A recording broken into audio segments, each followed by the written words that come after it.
ഭൂനികുതി വർധനവിൽ സംസ്ഥാന സർക്കാരിനെതിരെ Thalassery archbishop Mar Joseph Pamplany രംഗത്തെത്തിയിട്ടുണ്ട്. ഉദ്യോഗസ്ഥരുടെ ശമ്പളം കൂട്ടാൻ കർഷകരുടെ കഴുത്തിന് പിടിക്കുന്നു. സർക്കാർ നിലപാട് കർഷക വിരുദ്ധമാണ്. സംസ്ഥാന ബജറ്റിൽ മലയോര കർഷകർക്ക് ഒന്നുമില്ലെന്നും തലശ്ശേരി ബിഷപ്പ് പറയുന്നുണ്ട്. മിഥുൻ പിള്ള ചേരുന്നുണ്ട് കണ്ണൂരിൽ നിന്ന്. മിഥുൻ, നമുക്കറിയാം തലശ്ശേരി ആർച്ച് ബിഷപ്പിന്റെ ഭാഗത്ത് നിന്നും ഇത്തരത്തിലൊരു പ്രസ്താവന വരുന്നു. ചങ്ങനാശ്ശേരി അതിരൂപതയുടെ അല്ലെങ്കിൽ അവരുടെ പ്രസ്താവനയും മറ്റൊന്നല്ല, ഒരേ സ്വഭാവം തന്നെയാണ്. കാരണം സർക്കാർ വലിയൊരു അവഗണനയാണ് ഈ ക്രിസ്തീയ സമൂഹത്തോട് കാണിക്കുന്നത്. മലയോര കർഷകർക്കോ അല്ലെങ്കിൽ മറ്റ് ക്രിസ്തീയ സമൂഹങ്ങൾക്ക് നല്ല രീതിയിൽ അല്ലെങ്കിൽ അവരെ സന്തോഷിപ്പിക്കുന്ന തരത്തിലുള്ള ഒന്നും തന്നെ അല്ലെങ്കിൽ അവരുടെ അവകാശങ്ങളെ നേടിയെടുക്കാൻ കഴിയുന്ന ഒന്നും തന്നെ ബജറ്റിൽ ഉണ്ടായിട്ടില്ല എന്ന് എടുത്തു പറയുന്നതിനോടൊപ്പം തന്നെ ചില കാര്യങ്ങൾ ചൂണ്ടിക്കാണിക്കുന്നുണ്ട്. വലിയ പ്രതിഷേധങ്ങളിലേക്ക് കടക്കാനുള്ള സാധ്യതകൾ കൂടി ഒരു ഘട്ടത്തിൽ കാണുന്നുണ്ടല്ലേ? തീർച്ചയായും ദേവിക, ഇന്നിപ്പോ കഴിഞ്ഞ ദിവസമാണ് ഇത്തരത്തിൽ മാർ ജോസഫ് പാംപ്ലാനി, അതായത് തലശ്ശേരി അതിരൂപതയുടെ ആർച്ച് ബിഷപ്പായ മാർ ജോസഫ് പാംപ്ലാനി കത്തോലിക്ക കോൺഗ്രസിന്റെ സംഗമവേദിയിൽ ഇത്തരം സംസ്ഥാന സർക്കാരിനെതിരെ രൂക്ഷ വിമർശനം ഉയർത്തുന്ന ഒരു സാഹചര്യം ഉണ്ടായത്. നമുക്കറിയാം, ഇക്കഴിഞ്ഞ വെള്ളിയാഴ്ച അവതരിപ്പിച്ച സംസ്ഥാന ബജറ്റിൽ ഭൂനികുതി 50% വർദ്ധിപ്പിക്കുന്ന ഒരു സാഹചര്യം ഉണ്ടായിരുന്നു. ഇതിനെതിരെയാണ് മാർ ജോസഫ് പാംപ്ലാനി ശക്തമായി തന്നെ രംഗത്ത് വരുന്നൊരു സാഹചര്യം ഉണ്ടായത്. സർക്കാർ കർഷകരെ മാനിക്കുന്നില്ല എന്നതിന് തെളിവാണ് ഈ ഭൂനികുതി വർധനവ് എന്നാണ് പാംപ്ലാനി തുറന്നടിക്കുന്നത്. സർക്കാർ നിലപാട് കർഷക വിരുദ്ധമാണ് എന്നും അദ്ദേഹം പറയുന്നു. കർഷകന്റെ കൃഷിഭൂമിയുടെ നികുതി വർദ്ധിപ്പിക്കുന്നത് സംസ്ഥാനത്തിന്റെ ഏറ്റവും വലിയ ആദായ മാർഗമായി മന്ത്രി കരുതുന്നുവെങ്കിൽ നിങ്ങൾ കർഷകനെ മാനിക്കുന്നില്ല എന്നാണ് അർത്ഥം. കർഷകന്റെ മഹത്വം അറിയുന്നില്ല. സർക്കാർ നിലപാട് കർഷക വിരുദ്ധമാണ് എന്നും ഈ തലശ്ശേരി അതിരൂപതയുടെ arch bishop Mar Joseph Pamplany പറയുന്നു. ഉദ്യോഗസ്ഥരുടെ ശമ്പളം വർദ്ധിപ്പിക്കുന്നതിന് വേണ്ടി കർഷകരുടെ കഴുത്തിന് പിടിച്ച് ഞെക്കാൻ ശ്രമിക്കുന്ന ഈ നിലപാട് കർഷക വിരുദ്ധമാണ് എന്നും അദ്ദേഹം ആരോപിക്കുകയാണ്. സർക്കാർ നിലപാടിനെതിരെ വരും ദിവസങ്ങളിൽ ശക്തമായ പ്രതിഷേധങ്ങൾ ഉണ്ടാകുമെന്നും വരുന്ന തിരഞ്ഞെടുപ്പുകളിൽ കത്തോലിക്ക സഭ ശക്തമായ നിലപാട് സ്വീകരിക്കുമെന്നും മാർ ജോസഫ് പാംപ്ലാനി പറയുന്നു. അതായത് വരുന്ന തിരഞ്ഞെടുപ്പിൽ ഉൾപ്പെടെ സംസ്ഥാന സർക്കാരിന്റെ ഈ ഒരു നിലപാടിനെതിരെ അല്ലെങ്കിൽ ഈ ഭൂനികുതി വർധനവിനെതിരെ ശക്തമായ പ്രതികരണങ്ങൾ ഉണ്ടാകുമെന്നൊരു നയം തന്നെയാണ് ഇപ്പോൾ അദ്ദേഹത്തിന്റെ വാക്കുകളിൽ തെളിയുന്നത്. ഈ മലയോര കർഷകരെയും അല്ലെങ്കിൽ കർഷകരെ ദ്രോഹിക്കുന്ന ഈ ഒരു നിലപാട് വെച്ചു പുറപ്പിക്കാനാകില്ല എന്നൊരു നിലപാട് തന്നെയാണ് ഇപ്പോൾ മാർ ജോസഫ് പാംപ്ലാനിയുടെ ഭാഗത്ത് നിന്ന് ഉണ്ടായിരിക്കുന്നത്. ദേവിക. മിഥുൻ അയ്യപ്പൻ, ചങ്ങനാശ്ശേരി അതിരൂപതയുടെ ഭാഗത്ത് നിന്ന് കടുത്ത അതൃപ്തി ഉണ്ടായിരിക്കുന്നു. മാത്രമല്ല വിവിധ വിഷയങ്ങളിലെ അവഗണന ചൂണ്ടിക്കാട്ടി പള്ളികളിൽ ഇന്ന് ഞായറാഴ്ചയാണ്, ഇന്ന് തന്നെ ഈ സർക്കുലർ വായിക്കും എന്നുകൂടി അദ്ദേഹം ചൂണ്ടിക്കാണിക്കുന്നുണ്ടല്ലോ. ക്രിസ്തീയ സമൂഹത്തെ മുഴുവനും സംസ്ഥാന സർക്കാരിൻ്റെ ഭാഗത്ത് നിന്നുണ്ടായ അവഗണന അവരെ ബോധ്യപ്പെടുത്തി കൂടുതൽ രംഗത്തേക്ക് കൊണ്ടുവരും അല്ലെങ്കിൽ അവകാശങ്ങൾ നേടിയെടുക്കാനുള്ള ഒരു പ്രതിഷേധ പരിപാടികൾ കൂടുതൽ ശക്തമാക്കുമെന്ന നിലപാടിൽ നിന്ന് മാറ്റമില്ലാതെ തുടരുകയാണല്ലേ ചങ്ങനാശ്ശേരി അതിരൂപത? തീർച്ചയായിട്ടും ചങ്ങനാശ്ശേരി അതിരൂപതയുടെ ഇന്ന് പള്ളികളിൽ വായിക്കുന്ന ഈ ഇടയലേഖനത്തിൽ എടുത്തു പറയുന്ന ചില കാര്യങ്ങളുണ്ട്. ഒന്ന്, തൊഴിൽ, വിദ്യാഭ്യാസം, വിശ്വാസം തുടങ്ങിയ മേഖലകളിലെ തുടരെയുള്ള ന്യൂനപക്ഷാവകാശ ധ്വംസനം ക്രിസ്തീയ സമൂഹത്തിന് നേരെ ഉണ്ടാകുന്നു എന്നുള്ളതാണ് എടുത്തു പറയുന്ന ഒന്ന്. അധ്യാപക നിയമനങ്ങൾ വിവിധ കാരണങ്ങൾ അട്ടിമറിക്കപ്പെടുന്നുണ്ട്. ഒപ്പം തന്നെ അതുപോലെ തന്നെ ന്യൂനപക്ഷ സ്കോളർഷിപ്പുകൾ യഥാകാലം വിതരണം ചെയ്യാതിരിക്കുകയും നിർത്തലാക്കുകയും ചെയ്യപ്പെടുന്നു. പിന്നെ ക്രൈസ്തവരുടെ പരിപാവനമായിട്ടുള്ള ദിനങ്ങളെ പ്രവൃത്തി ദിനങ്ങളാക്കുന്ന നടപടിക്രമങ്ങൾ തുടർച്ചയായി റിപ്പോർട്ട് ചെയ്യപ്പെടുന്നുണ്ട്. 24 വർഷമായി ആവശ്യപ്പെട്ടുകൊണ്ടിരിക്കുന്ന ദളിത് ക്രൈസ്തവ സംവരണം നടപ്പിലാക്കുന്ന അനാസ്ഥ കാണിക്കുന്നു.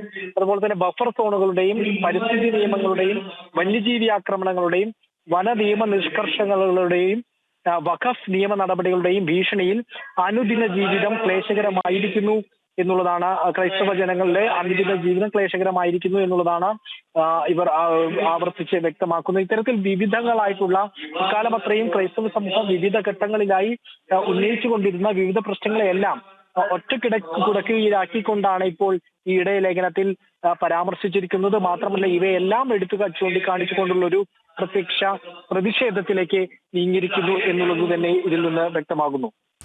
മിഥുൻ, അതോടൊപ്പം തന്നെ ഈ ക്രൈസ്തവരുടെ പ്രശ്നങ്ങൾ പഠിക്കാനുള്ള justice K B Koshy commission report എവിടെയെന്ന് അദ്ദേഹം ആവർത്തിച്ച് ചോദിക്കുന്നുണ്ട്. സർക്കാരിന് ഈ ഒരു വിഷയത്തിൽ ഇതുവരെയും മൗനം പാലിക്കാനേ സാധിച്ചിട്ടുള്ളൂ. മാത്രമല്ല കുട്ടനാട്ടിലെ നെൽകർഷകർക്കും മലയോര കർഷകർക്കും അദ്ദേഹം കൂടുതൽ ഐക്യദാർഢ്യം പ്രഖ്യാപിക്കുന്നുണ്ട്. അവർക്ക് വേണ്ട പ്രശ്ന പരിഹാരങ്ങൾ ബജറ്റിലില്ല എന്നുകൂടി അദ്ദേഹം ചൂണ്ടിക്കാണിക്കുന്നുണ്ടല്ലേ?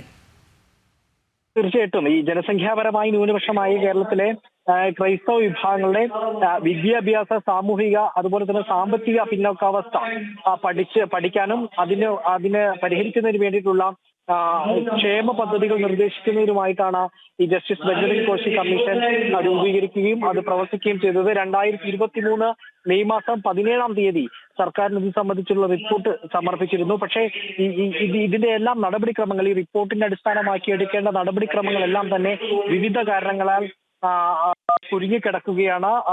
ഒരു റെപ്റ്റൈറ്റിസത്തിൽ കുടുങ്ങിക്കിടക്കുകയാണ് എന്നുള്ളതാണ് ആരോപണം. ഒപ്പം തന്നെ ഇത് പരസ്യമാക്കാത്ത നടപടി, ഇതിന്റെ ഉള്ളടക്കം പരസ്യമാക്കാത്തതും ഇത്തരത്തിലുള്ള ഒരു സ്ഥാപിതമായിട്ടുള്ള താല്പര്യങ്ങൾ കൊണ്ടാണ് എന്ന് ആരോപിക്കപ്പെട്ടു കഴിഞ്ഞാൽ അതിനെങ്ങനെയാണ് നിഷേധിക്കാനാവുക എന്നും ഈ ലേഖനത്തിൽ വ്യക്തമായും ചോദ്യം ചെയ്യുന്നുണ്ട്. അപ്പോൾ ഇത്തരത്തിൽ ശക്തമായിട്ടുള്ള നിലപാട് എടുത്തിരിക്കുന്നു എന്നുള്ളത് തന്നെയാണ് ഈ പറഞ്ഞ വിഷയങ്ങളെല്ലാം ശക്തമായിട്ടുള്ള നിലപാട് എടുത്തുകൊണ്ടുള്ള ഒരു പ്രതിഷേധത്തിലേക്ക് നീങ്ങിയിരിക്കുന്നു എന്നുള്ളത് തന്നെയാണ് പ്രധാനപ്പെട്ട കാര്യം. ശരി, മിഥുൻ പിള്ള കൂടി ചേരുന്നുണ്ട്. മിഥുൻ, ഭൂനികുതി വർധനവിൽ സർക്കാരിനെതിരെ വലിയ വിമർശനമാണ് Thalassery archbishop Mar Joseph Pamplany ഉന്നയിച്ചിരിക്കുന്നത്. നമുക്കറിയാം, ഇലക്ട്രിക് വാഹനങ്ങളിലടക്കം കേന്ദ്രം വലിയ രീതിയിലുള്ള നികുതി കുറവ് വരുത്തിയപ്പോഴും കേരളത്തിൽ അത് വലിയ രീതിയിൽ കൂടി വരുന്നൊരു സാഹചര്യം ഉണ്ടായിരുന്നു. സാധാരണക്കാരന് ഇവിടെ വാഹനം എന്നതുപോലും ഒരു സ്വപ്നമായി മാറുന്ന ഒരു സാഹചര്യത്തിലേക്ക് പോലും പോകുന്ന ഒരു കാര്യങ്ങൾ. സംസ്ഥാനത്ത് ഇത്രത്തോളം വലിയൊരു കൊള്ളയാണ് നടക്കുന്നതെന്ന് കൂടി അദ്ദേഹം ചൂണ്ടിക്കാണിക്കുകയാണല്ലേ? തീർച്ചയായും അത് തന്നെയാണ് അദ്ദേഹത്തിന്റെ ഓരോ വാക്കുകളിൽ നിന്ന് തെളിയുന്നതെന്ന് തന്നെ പറയേണ്ടിയിരിക്കുന്നു. ദേവിക പറഞ്ഞു നിർത്തിയതുപോലെ തന്നെ കേന്ദ്ര സർക്കാർ ഈ ഇലക്ട്രിക് വാഹനങ്ങളുടെ നികുതി അടക്കം കുറച്ചുകൊണ്ട് അത് സാധാരണക്കാരായ ജനങ്ങൾക്ക് എളുപ്പത്തിൽ വാങ്ങാനുള്ള ഒരു സൗകര്യം ഒരുക്കുമ്പോൾ കേന്ദ്ര സർക്കാർ കുറച്ച തുക ഇവിടെ കൂട്ടിക്കൊണ്ട് കേരള സർക്കാർ നികുതി ഭാരം ജനങ്ങളിൽ കൂടുതൽ അടിച്ചേൽപ്പിക്കുകയാണ് എന്നൊരു ആക്ഷേപം നേരത്തെ തന്നെ ഉയർന്നിരുന്നു. അതിന്റെ ഒരു തുടർച്ചയെന്നോണം തന്നെയാണ് ഈ ഭൂനികുതി വർധനവിനെതിരെ ശക്തമായ വിമർശനവുമായി തലശ്ശേരി അതിരൂപതയുടെ arch bishop Mar Joseph Pamplany രംഗത്ത് വരുന്നൊരു സാഹചര്യം ഉണ്ടായത്. നമുക്കറിയാം, 50% ഈ ഭൂനികുതി വർധന ഉണ്ടായിരിക്കുന്നത്. അത് ജനങ്ങളെ സംബന്ധിച്ച്, അല്ലെങ്കിൽ സാധാരണക്കാരായ ആളുകളെ സംബന്ധിച്ച് വലിയ ബുദ്ധിമുട്ടുണ്ടാക്കുന്ന ഒരു കാര്യം തന്നെയാണ്. ആ ഒരു പശ്ചാത്തലത്തിൽ തന്നെയാണ് ഇത് കർഷക വിരുദ്ധ നയമാണ് സംസ്ഥാന സർക്കാർ സ്വീകരിച്ചെന്ന് ആരോപിച്ചുകൊണ്ട് അദ്ദേഹം രംഗത്ത് വന്നത്.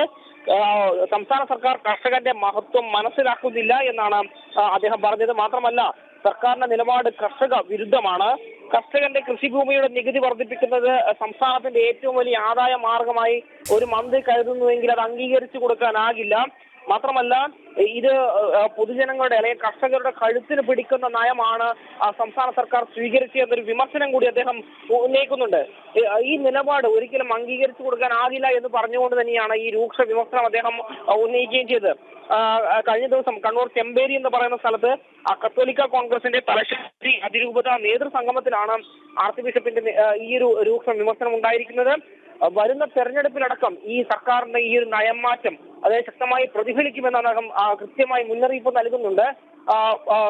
ഈ വരുന്ന തെരഞ്ഞെടുപ്പിൽ കത്തോലിക്ക സഭ ഈ നിലപാടുകൾക്കെതിരെയെല്ലാം ശക്തമായ ഒരു അഭിപ്രായം കൈക്കൊള്ളും, അല്ലെങ്കിൽ നിലപാട് കൈക്കൊള്ളും എന്നാണ് അദ്ദേഹം പറഞ്ഞു വെക്കുന്നത്. ദേവിക. ശരി മിഥുൻ, മറ്റൊരു കാര്യം നമുക്ക് പറയാനുള്ളത്, ഈ ന്യൂനപക്ഷങ്ങളെ വലിയ രീതിയിൽ വേട്ടയാടുന്നു എന്ന് ചങ്ങനാശ്ശേരി അതിരൂപത പറഞ്ഞിട്ടുണ്ട്. അവകാശ ലംഘനങ്ങൾ പോലും ഉണ്ടാകുന്നുണ്ട്. ന്യൂനപക്ഷങ്ങൾക്കൊപ്പമാണെന്ന് സർക്കാർ പലപ്പോഴും പറയാറുണ്ട്. ഈ ഭൂരിപക്ഷ സമുദായമായ ഹൈന്ദവ സമൂഹത്തെ പലപ്പോഴായി അധിക്ഷേപിക്കുന്ന പരാമർശങ്ങൾ ഇടത് നേതാക്കളുടെ ഭാഗത്തു നിന്ന് നിരന്തരമായി വന്നുകൊണ്ടിരിക്കുന്നു. കഴിഞ്ഞ ദിവസം പോലും എ വി ഗോവിന്ദന്റെ ഭാഗത്ത് നിന്ന് അത്തരത്തിലുള്ള പരാമർശങ്ങൾ വരുന്നുണ്ട്. പക്ഷേ ഈ ന്യൂനപക്ഷങ്ങൾക്കൊപ്പം നിൽക്കുന്നു എന്ന് പറയുമ്പോൾ ക്രൈസ്തവർ ന്യൂനപക്ഷങ്ങളല്ലേ എന്നൊരു ചോദ്യം കൂടി ക്രിസ്തീയ സമൂഹം ഉയർത്തുന്നുണ്ടല്ലോ. തീർച്ചയായും അതിന്റെ ഒരു സംഭവം തന്നെയാണ് ഇപ്പോൾ ഈ വാക്കുകൾ, അതായത് തലശ്ശേരി അതിരൂപതയുടെ ആർച്ച് ബിഷപ്പ് മാർ ജോസഫ് പാംപ്ലാനിയുടെ വാക്കുകളിൽ നിഴലിക്കുന്ന ആ ഒരു കാര്യം തന്നെയാണ്. കാരണം നമുക്കറിയാം, മലയോര മേഖലയിൽ ഏറ്റവും കൂടുതൽ കർഷകരുള്ളത് ക്രൈസ്തവ സമൂഹത്തിൽ നിന്നാണ് എന്നൊരു കാര്യമാണ് അവർ പറയുന്നത്. അതുകൊണ്ട് തന്നെ ഇത്തരത്തിൽ ഭൂമി വർദ്ധിപ്പിക്കുന്നത് മലയോര മേഖലയിലെ കർഷകരുടെയും സാധാരണഗതിയിലുള്ള എല്ലാ മനുഷ്യരെയും ബാധിക്കുന്ന ഒരു കാര്യമാണ്. അതുകൊണ്ട് തന്നെയാണ് ഇതൊരു ന്യൂനപക്ഷ വിരുദ്ധ പ്രവൃത്തിയാണ്, അല്ലെങ്കിൽ കർഷക വിരുദ്ധ പ്രവൃത്തിയാണ് എന്ന വിമർശനവുമായി രംഗത്ത് വരാനുള്ള പ്രധാനപ്പെട്ട കാരണം. അതിൽ പറയുന്ന ഉദ്യോഗസ്ഥരുടെ ശമ്പള നിരക്ക് വർദ്ധിപ്പിക്കാൻ സാധാരണക്കാരായ കർഷകരുടെ കഴുത്തിന് പിടിക്കുകയാണോ വേണ്ടത് എന്നൊരു ചോദ്യം തന്നെയാണ് അദ്ദേഹം ഉന്നയിക്കുന്നത്. അത് വളരെ പ്രസക്തവുമാണ് എന്ന് തന്നെ പറയേണ്ടിയിരിക്കുന്നു. കാരണം സംസ്ഥാന സർക്കാർ ഉദ്യോഗസ്ഥരുടെ ശമ്പളം അടക്കം വർദ്ധിപ്പിക്കാൻ വേണ്ടി ഇത്തരത്തിൽ കർഷകരെ ഞെക്കിപ്പിഴിയുകയാണോ വേണ്ടതെന്നൊരു ചോദ്യം ഉയരുമ്പോൾ അത് നിലവിലെ സാഹചര്യത്തിൽ വളരെ പ്രസക്തമാണ് എന്ന് തന്നെ പറയേണ്ടിയിരിക്കുന്നു. എന്തായാലും ഈ ഭൂനികുതി 50% ഏറെ വർദ്ധിപ്പിച്ച നടപടിക്കെതിരെ ഈ പ്രതിഷേധം തന്നെയാണ് ഉയർന്നു വരുന്നത്. അതിന്റെ ഏറ്റവും ഒടുവിലത്തെ ശക്തമായ വിമർശനം തന്നെയാണ് തലശ്ശേരി അതിരൂപതയിൽ നിന്ന് ഇപ്പോൾ ഉയർന്നിരിക്കുന്നത്. ദേവിക. ശരി, മിഥുൻ അയ്യപ്പൻ കൂടി ചേരുന്നുണ്ട്. മിഥുൻ, നമ്മൾ നേരത്തെ പറഞ്ഞെടുത്തത് ഇന്ന് തന്നെ വീണ്ടും തുടങ്ങേണ്ടതുണ്ട്. ക്രൈസ്തവ സമൂഹത്തെ സർക്കാർ അവഗണിക്കുകയാണ് എന്ന് അവർ പറയുന്നുണ്ട്. വഖഫിന്റെ വിഷയത്തിലടക്കം ക്രൈസ്തവ സമൂഹത്തെ അതായത് ഭീതി ഉണർത്തുന്ന രീതിയിൽ, ഭയാനകമായി തോന്നുന്ന രീതിയിൽ ഭീഷണിപ്പെടുത്തുന്ന ഒരു സാഹചര്യം സർക്കാരിന്റെ ഭാഗത്തു നിന്നും ഉണ്ട് എന്ന് തന്നെയാണ് ചങ്ങനാശ്ശേരി അതിരൂപത പലപ്പോഴായി പറഞ്ഞിട്ടുള്ളത്. പക്ഷേ നമുക്കറിയാം, ഇന്നത്തെ പ്രസ്താവനയിലൂടെ നമുക്ക് വ്യക്തമാകുന്നത് ഈ ന്യൂനപക്ഷങ്ങളെ ചേർത്ത് പിടിക്കുന്ന സർക്കാരാണ് ഇടത് സർക്കാർ, പിണറായി വിജയൻ മുഖ്യമന്ത്രിയായ സർക്കാർ എന്ന് പലപ്പോഴും പറയുമ്പോഴും ഈ ക്രൈസ്തവ സമൂഹങ്ങൾ എന്ന് പറയുന്ന ന്യൂനപക്ഷങ്ങളെ ഒഴിവാക്കിക്കൊണ്ട് മറ്റേത് ന്യൂനപക്ഷങ്ങളെയാണ് സർക്കാർ ചേർത്ത് പിടിക്കുന്നതെന്നൊരു ചോദ്യം കൂടി അവിടെ ഉണ്ടല്ലോ. കാരണം ഭൂരിപക്ഷ സമുദായത്തെ അവഗണിക്കുന്ന ഒരു സ്വഭാവം തന്നെയാണ് ആദ്യം മുതലേ ഇടത് സർക്കാരിന്റെ ഭാഗത്ത് നിന്ന്. അത് പല വിഷയങ്ങളിലാകട്ടെ, കഴിഞ്ഞ ദിവസത്തെ MV ഗോവിന്ദന്റെ സനാതന ധർമ്മത്തെക്കുറിച്ചുള്ള പരാമർശങ്ങളടക്കം നമുക്ക് അറിയുന്ന കാര്യമാണ്. എന്തുകൊണ്ട് ക്രൈസ്തവരെ ഒഴിവാക്കിക്കൊണ്ടുള്ള ഒരു ന്യൂനപക്ഷ സ്വഭാവം സർക്കാരിന് വന്നു? അതും ഒരു ചോദ്യമല്ലേ? ന്യൂനപക്ഷമാണ് ക്രൈസ്തവ സമൂഹം ജനസംഖ്യാപരമായി കേരളത്തിൽ എന്നുള്ളതാണ്. പക്ഷേ ആ അവകാശങ്ങൾ തീർച്ചയായും ലംഘിക്കപ്പെടുന്നു എന്നുള്ളതാണ്. അത്തരത്തിലുള്ള ഒരു ന്യൂനപക്ഷ അവകാശങ്ങൾ, ജനസംഖ്യാനുപാതികമായിട്ടുള്ള ന്യൂനപക്ഷ അവകാശങ്ങൾ ക്രൈസ്തവ സമൂഹത്തിന് കേരളത്തിൽ ലഭ്യമാകുന്നില്ല എന്നുള്ളത് സ്പഷ്ടമാണ്. അത് പലപ്പോഴായി ക്രൈസ്തവ വിവിധ സഭാ നേതൃത്വങ്ങൾ പലപ്പോഴായി ഉന്നയിക്കുന്ന ഒരു കാര്യമാണ്. അത് വിദ്യാഭ്യാസപരമായിട്ടാകട്ടെ, അതിന്റെ ആനുകൂല്യങ്ങളുടെ പരമാകട്ടെ, മറ്റുള്ള തരത്തിലെല്ലാം തന്നെ പ്രബലമായിട്ടുള്ള ന്യൂനപക്ഷങ്ങൾക്ക് അല്ലെങ്കിൽ ലഭ്യമാകുന്ന ഒരു ശക്തമായ വോട്ട് ബാങ്ക് ഉള്ള ന്യൂനപക്ഷങ്ങൾക്ക് കൈയഴിഞ്ഞ് സഹായിക്കുകയും അല്ലെങ്കിൽ അവരെ പരിഗണിക്കുകയും ചെയ്യുമ്പോൾ ക്രൈസ്തവ ന്യൂനപക്ഷങ്ങൾക്ക് അത്തരത്തിലുള്ള പരിഗണനകൾ ലഭ്യമാകുന്നില്ല. അത് അവകാശപ്പെട്ട അർഹമായിട്ടുള്ള പരിഗണനകൾ പോലും ലഭ്യമാകുന്നില്ല എന്നുള്ളതാണ് എടുത്തു പറയുന്നത്. അതിന് ഉദാഹരണ സഹിതമാണ് നേരത്തെ സൂചിപ്പിച്ച കാര്യങ്ങളെല്ലാം തന്നെ പറഞ്ഞിരിക്കുന്നത്. വിദ്യാഭ്യാസ ആനുകൂല്യങ്ങൾ വെട്ടിക്കുറയ്ക്കുന്നു, അല്ലെങ്കിൽ ക്രൈസ്തവ സമൂഹത്തിനെ പുണ്യദിനങ്ങളായി കരുതുന്ന അല്ലെങ്കിൽ ആരാധനാപരമായി ഏറ്റവും പ്രാധാന്യമുള്ള ദിനങ്ങൾ പ്രവൃത്തി ദിനമാക്കുന്നു. അത്തരത്തിലുള്ള ഗുരുതരമായിട്ടുള്ള ആരോപണങ്ങൾ ഈ ലേഖനങ്ങളിലടക്കം ഉന്നയിക്കപ്പെടുന്നുണ്ട് എന്നുള്ളതാണ്. മാത്രമല്ല, ക്രൈസ്തവ സമൂഹങ്ങളുടെ തൊഴിലുകൾ, അതായത് പ്രത്യേകിച്ച് കൃഷി അടക്കമുള്ള മധ്യ കേരളം അടക്കമുള്ള ഇടങ്ങളിലെ റബ്ബർ കൃഷിയിലാകട്ടെ, നെൽകൃഷിയിലാകട്ടെ, അത്തരത്തിലുള്ള നാണ്യവിളകളിലടക്കമുള്ള കാര്യങ്ങളിൽ ആ സമൂഹത്തെ പരിഗണിക്കുന്ന നിലപാടിലേക്ക് അല്ലെങ്കിൽ അവരെ സഹായിക്കുന്ന നിലപാടിലേക്ക് വരുന്നില്ല. ഓരോ ബജറ്റിലും നിരാശ മാത്രമാണ് ഫലം എന്നുള്ള കാര്യത്തിൽ എടുത്തു പറയുന്നു. ഇത്തരത്തിൽ ന്യൂനപക്ഷ സംരക്ഷണം ലഭ്യമാകേണ്ട ക്രൈസ്തവ സമൂഹത്തിന് അത് ഉണ്ടാകുന്നില്ല എന്നുള്ളത് മാത്രമല്ല, മറ്റൊരിടത്ത് കൃത്യമായി വോട്ട് ബാങ്ക് രാഷ്ട്രീയം കളിച്ചുകൊണ്ട് അവ മറ്റൊരിടത്തേക്ക് അത് നിർബാധം തുടരുകയും ഒഴുകുകയും ചെയ്യുന്നു. ഈ ന്യൂനപക്ഷ സംരക്ഷണം മറ്റൊരിടങ്ങളിലേക്ക് നിർബാധം ഒഴുകുകയും ചെയ്യുന്നു എന്നുള്ള ആരോപണമാണ് സഭ അതിരൂപത ഇത്തരത്തിൽ ഉന്നയിക്കുന്നത്. അത് തന്നെയാണ് ഈ ലേഖനത്തിൽ വീണ്ടും ഇത്തവണ കൂടി ആവർത്തിക്കുകയും ചെയ്യുന്നത്. അപ്പോൾ ഇത്തരത്തിലുള്ള നിരന്തരമായിട്ടുള്ള അവഗണനകൾ നേരിട്ടുകൊണ്ടിരിക്കുകയാണ്. പുതിയ ബജറ്റിലടക്കം ഇത്തരത്തിലുള്ള സമാനമായിട്ടുള്ള അവഗണന തുടരുകയും ചെയ്യുമ്പോഴാണ് ഒരു പ്രത്യക്ഷ സമരമാർഗത്തിലേക്ക് അല്ലെങ്കിൽ പ്രതിഷേധ മാർഗങ്ങളിലേക്ക് പോകാൻ തീരുമാനിച്ചിരിക്കുന്നത്. ചുരുങ്ങിയ പക്ഷം ഇത്തരത്തിൽ ചങ്ങനാശ്ശേരി അതിരൂപത എങ്കിലും എന്ന് നമുക്ക് പറയാൻ കഴിയും. ഇതിന്റെ ഭാഗമായിട്ടാണ് ഇത്തരത്തിലുള്ള ഇടയലേഖനത്തിൽ, ഇന്ന് പള്ളികളിൽ വായിക്കുന്ന ഇടയലേഖനത്തിൽ ഇത്തരത്തിലുള്ള പരാമർശങ്ങൾ ഉള്ളത്. തീർച്ചയായും നിരന്തരമായിട്ടുള്ള ഈ അവഗണനകളുടെ ഒരു പ്രതിഫലനം തന്നെയാണ് ഇത്തരത്തിലുള്ള ഇടയലേഖനങ്ങൾ കൂടി എന്ന് നമുക്ക് എടുത്തു പറയേണ്ടിയിരിക്കുന്നു.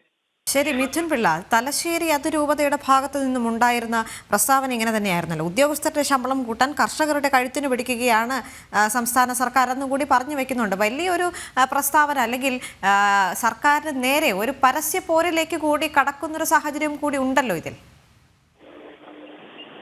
തീർച്ചയായും ദേവിക, നേരത്തെ നമുക്കറിയാം വന നിയമ ഭേദഗതിക്കെതിരെ നേരത്തെ തലശ്ശേരി അതിരൂപതയിലെ ആർച്ച് ബിഷപ്പ് ശക്തമായി തന്നെ രംഗത്ത് വരികയും അത് മലയോര മേഖലയിൽ ഉൾപ്പെടെ സംസ്ഥാന സർക്കാരിന് വലിയ തിരിച്ചടി ഉണ്ടാക്കുമെന്ന ബോധ്യത്തിന്റെ അടിസ്ഥാനത്തിൽ ആ വന നിയമ ഭേദഗതി നടപ്പാക്കുന്നതിൽ നിന്ന് സംസ്ഥാന സർക്കാർ പരസ്യമായി പിന്നോട്ട് പോകുന്ന ഒരു സാഹചര്യം ഉണ്ടായിരുന്നു. അതിന് തൊട്ടു പിന്നാലെയാണ് ഇപ്പോൾ വീണ്ടും ഒരു കർഷക ജനദ്രോഹ നടപടിയുമായി സംസ്ഥാന സർക്കാർ മുന്നോട്ട് വന്നത്. അതാണ് ഈ ഭൂനികുതി 50% വർദ്ധിപ്പിച്ച ഏറ്റവും വലിയ സംഭവം. അതിനെതിരെ തന്നെയാണ് ഇപ്പോൾ പരസ്യമായി തലശ്ശേരി അതിരൂപതയുടെ arch bishop Mar Joseph Pamplany രംഗത്തെത്തിയത്. കാരണം സംസ്ഥാന സർക്കാരിന്റെ ഈ ഒരു നയം ജനങ്ങൾക്ക് വലിയ തിരിച്ചടി ഉണ്ടാക്കുന്നതാണ്. ജനങ്ങളുടെ നികുതി ഭാരം വർദ്ധിപ്പിക്കുന്ന ഒരു നടപടിയാണ് സംസ്ഥാന സർക്കാരിന്റെ ഭാഗത്തു നിന്നുണ്ടായിരിക്കുന്നത്. അത് അംഗീകരിക്കാനാകില്ല എന്ന് വ്യക്തമാക്കിക്കൊണ്ട് തന്നെയാണ് അദ്ദേഹം ഈ രൂക്ഷ വിമർശനം ഉന്നയിച്ചത്. അതിൽ ശക്തമായ മുന്നറിയിപ്പ് നൽകുന്നത് സർക്കാർ നിലപാടിനെതിരെ വരും ദിവസങ്ങളിൽ ശക്തമായ പ്രതിഷേധങ്ങൾ ഉണ്ടാകും എന്നാണ് അദ്ദേഹം പറഞ്ഞത്. മാത്രമല്ല, വരുന്ന തെരഞ്ഞെടുപ്പുകളിലും കത്തോലിക്ക സഭ ഇതിനെതിരെ ശക്തമായ നിലപാട് സ്വീകരിക്കുമെന്നൊരു മുന്നറിയിപ്പ് കൂടി നൽകുന്നു. ഇത്തരം ഈ മുന്നറിയിപ്പ് നൽകുന്നതിലൂടെ സർക്കാർ ഈ നിലപാടിൽ നിന്നും പിന്നോട്ട് പോകുമോ എന്ന് തന്നെ കണ്ടറിയേണ്ടിയിരിക്കുന്നു. ഏതായാലും ജനങ്ങളുടെ അതായത് ഉദ്യോഗസ്ഥരുടെ ശമ്പള നിരക്ക് വർദ്ധിപ്പിക്കാൻ വേണ്ടി കർഷകരുടെ കഴുത്തിന് പിടിക്കുന്ന ഈ ഒരു നടപടി അംഗീകരിക്കാനാകില്ല. അതിനെതിരെ ശക്തമായ പ്രതികരണം ഉണ്ടാകുമെന്ന് തന്നെയാണ് അദ്ദേഹം പറഞ്ഞു വെക്കുന്നത്. ദേവിക.